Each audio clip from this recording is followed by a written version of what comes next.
Օրհնյալ Տեր մեր Հիսուս Քրիստոս ամեն,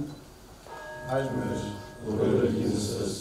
Հունիսի 2-ին Մայրաթոր Սուրբ Էջմիածնում Գարեգին II ամենայն հայոց կաթողիկոսի նախագահությամբ տեղի ունեցավ Գերագույն հոգևոր խորհրդի ժողով, որին մասնակցում էին եպիսկոպոսներ եւ թեմակալ առաջնորդներ Հայաստանից եւ Սփյուռքից։ Ժողովում քննարկվեցին հայրենիքի առջև ծառացած մարտահրավերներին, եկեղեցի պետություն հարաբերություններին եւ հասարակությանը հուզող մի շարք հիմնախնդիրներին առնչվող հարցեր։ Մասնավոր անդրադարձ կատարվեց վարչապետի կողմից վերջին օրերին հրահրված հակաեկեղեցական ամոթալի արշավին։ Այս կապակցությամբ Գերագույն հոգևոր խորհուրդը հանդես եկավ հայտարարությամբ։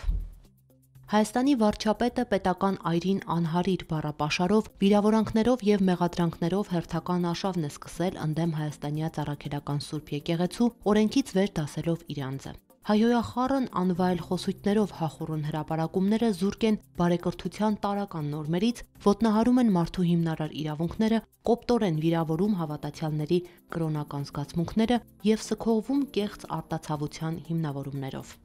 Եկեղեցամարտ այս կեցվածքը ակնհայտորեն թելադրված է քաղաքական նպատակներով եւ փորձ է նսեմացնելու ազգային կյանքում եւ միջազգային շրջանակներում հարգանք վայելող հայոց եկեղեցու եւ եկեղեցականաց հեղինակությունը, լռեցնելու եկեղեցու ձայնը եւ նվազեցնելու նրա հանրային ազդեցությունը։ Կառավարության ղեկավարի հակաեկեղեցական պահվածքը, ազգային արժեքների եւ եկեղեցու դեմ նախաձեռնած գործընթացները հղի են կործանարար հետևանքներով եւ սպառնալիք հայոց պետականությանը, մեր ժողովրդի միաբանությանը, թե հայրենիքում եւ թե Սփյուռքում։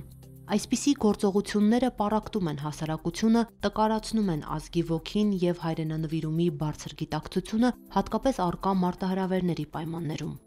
Նման դատապարտելի ձեռնարկումները սպասարկում են արտաքին հայատյաց ուժերի նկրտումները, որոշակիորեն կապակցվելով ադրբեջանական քարոզչամեքենայի կողմից հայ ժողովրդին եւ հայ եկեղեցուն ուղղված զրպարտությունների եւ կեղծ մեղադրանքների հետ։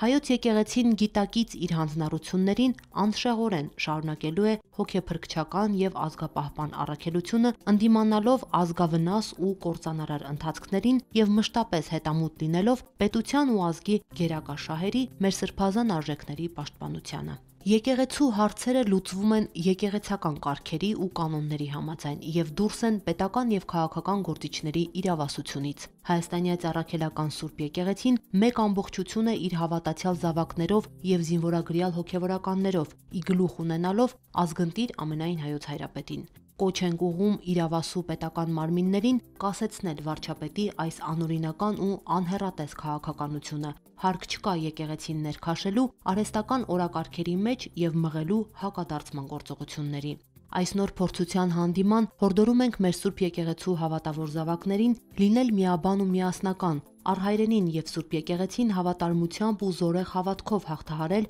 մեր ժողովրդի առջև ծառացած բոլոր մարտահրավերները եւ երբեք թույլ չտալ մեր ազգային հիմնասյուների սասանումը։ Թող այս մերժելի մեքենայությունները պատճառ չդառնան հիասթափության եւ գայթակղության։